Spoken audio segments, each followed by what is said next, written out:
Hey everybody, it's Jason Blaha here. Sitting here drinking my morning coffee. It's real coffee in there. It's early, it's like 4 a.m. I'm up working already. But you guys know what time it is. Time to talk about current events in the online fitness community. For those of you who like these type of videos, please remember to click like down below. If you're not subscribed yet, hit the subscribe button. Hit the notification bell, ring my bell, baby. But on the current events in the online fitness community. I saw a video by OmarIsuf saying powerlifting is not for everybody. I'm going to respectfully disagree. I'm going to agree with what Louis Simmons said. Powerlifting is a sport for the rest of us. I mean, perfect example. Take me. Take me. I am not genetically gifted. I'm a dude in my 40s without good genetics, right? Without good genetics. Had previously spent an entire year in bed sick, was medically disabled, rebuilt myself, done powerlifting. I can squat 500, I can deadlift well over 500, I bench well over 300. In my 40s as a guy without good genetics. Right? Powerlifting is a sport for everybody. It's a sport for everybody. And I believe maxing out done correctly is perfectly safe. Now, what was interesting is that he came to this conclusion after a conversation with Alan Roberts, and the things that he said in the video as far as his conversation with Alan literally had nothing to do with anything else that he said. He just went off on his own tangent. And some people are going to be shocked that I even said that, but you know what? I'll just be honest with you guys. I actually like Alan, and I know a lot of people are going to say, what? I actually like Alan. I actually like him. It is what it is. That might, again, probably a shock to you people.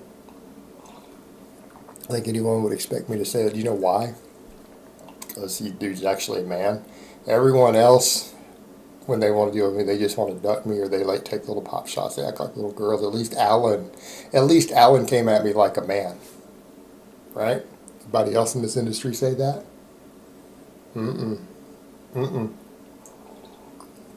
I actually respect him for it. I don't respect you, Omar. But, over to the point.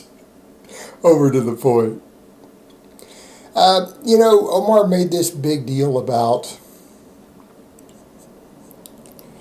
we've got to think about the risks in powerlifting and everything else, but it's like powerlifting's not risky inherently. Training for powerlifting is not risky inherently, and everyone should be seeking to get strong. When we talk about this whole concept of everything that we do for training is about learning to create strength. And that talks about the average person. We're talking about the elderly. I mean, let's really talk about that. My aunt is in her late 60s and competes in powerlifting. Okay, she's going to USAPL Nationals this year. All right, she's already qualified. She's already gone. She's training for it right now. She's peaking for the meet. You know, my aunt deadlifts 275. In her late 60s. She didn't start training until she was in her 50s. She's never been injured. And when you think about the things that the average person needs, what does the average person really need? They need strength more than anything else. And what is powerlifting objectively? It is a measurement of strength. It's a standardized measurement of strength on 3 basic lifts. And I've made the argument before, out of every sport in the world, we can argue that different sports measure different things. They measure different combinations of things, right? Powerlifting is a pure sport in that the combined total of the big 3 gives you a very, very good idea of a person's strength. Not their technical strength, not their athleticism, not their explosiveness. It tells you their basic strength. And it's an extremely accurate, extremely good measure when all 3 lifts are taken together. Because a lot of people have leverages and biases towards one lift. 3 lifts combined tell you a lot. They pretty much are a perfect, almost a perfect, most perfect measurement we have. Let's put it that way. There's nothing that's a perfect measurement in the human body. It's the closest measurement we have to determining how overall strong a person is. Like, that's a fantastic combination. That's what it is. It's a measurement of strength. All powerlifting is, in essence, training for powerlifting is training for maximum strength. Hitting maxes isn't even dangerous, done correctly, all right? It's not dangerous done correctly. It's ego lifting that's a problem. Well, if people are training for maximum strength and they're not ego lifting, the injury risk goes very low. If you're doing supplemental work to build up all your weak points, the injury risk is very, very low. And I mean, the worst example is, I mean, Omar was talking about this and he showed himself hitting a max, but that wasn't powerlifting. People say, what do you mean? He just did an ego lift.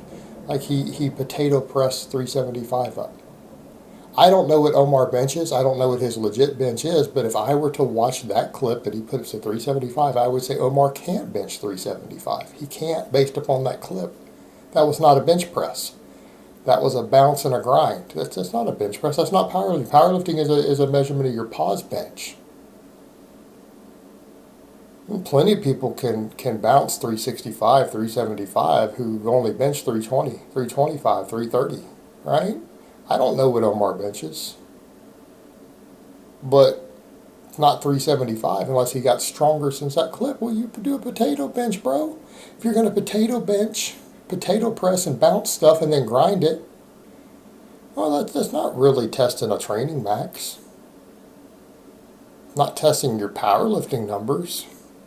I mean, the powerlifts are relatively safe. Done correctly, they're relatively safe even on maxes. I can honestly tell you, out of every time I've been hurt in my life, not once has any of them been from hitting a max on a classic lift. Not once have I ever been hurt in doing that. I've been hurt doing other stuff.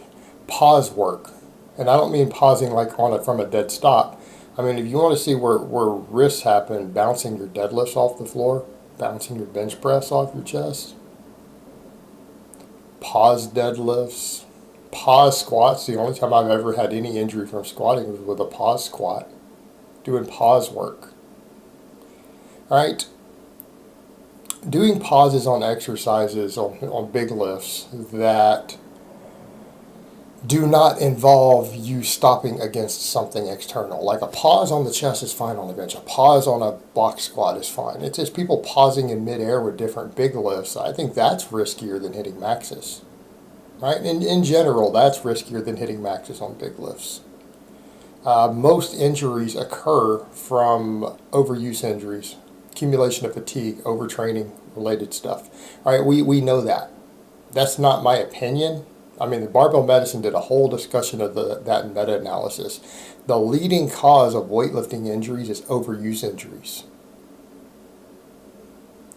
It's fatigue. It's fatigue related. It's not because you lifted too heavy with good form. Right? So, you know, when we talk about this inherent risk, it's not. And again, we come over, you've got the data that looks at that. You've got the studies that look at testing maxes. It is considered to be ethically sound to make someone max out every single week in a study measuring their strength. Okay? In human clinical trials that are assessing people's strength on exercises, there have been actual studies that looked at this and have determined and decided for ethics review board purposes that making people max on the classic lifts is considered to be a safe, effective measure of people's strength for clinical trials, right? Hitting big lifts isn't dangerous.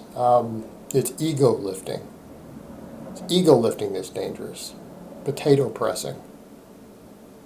Hitching your deadlifts, things like that, overuse injuries. And that's the point I would make. You can put the average person into strength-based, powerlifting-based routines, and they'll be just fine if the routine is well-written and balanced, and they're not ego lifting. And the reality is the people who are least likely to ego lift are going to be the general population. Right? It's goofball young men who get hurt doing heavy lifting because of the ego lifting component. You go take a grandma or a housewife and you go put them on a powerlifting program with balanced support work, they're probably not going to get hurt because they're not going to ego lift. They're going to lift what they're capable of lifting to a max with good form, even on max effort work. That's what's going to happen. So, you know, when he made these statements, no, I don't agree at all. I don't even remotely agree. I'm going to say it's the exact opposite. Out of all the endeavors out there that we're talking about that are competitive type endeavors, I'm going to agree with Louis Simmons and say the exact opposite here, in that powerlifting is the sport for the rest of us. Right? It really and truly is. And I mean that pretty much everyone out there who is remotely semi-healthy has the ability to hit the advanced numbers on a chart on the squat, bench, and deadlift for their weight if they put in enough time. Right? Even genetically below average people are capable of doing that. They have to learn how to train correctly. That's it. All right, guys, that's really all I have to say on that today. I hope it's been informative, and I will talk to you guys next time.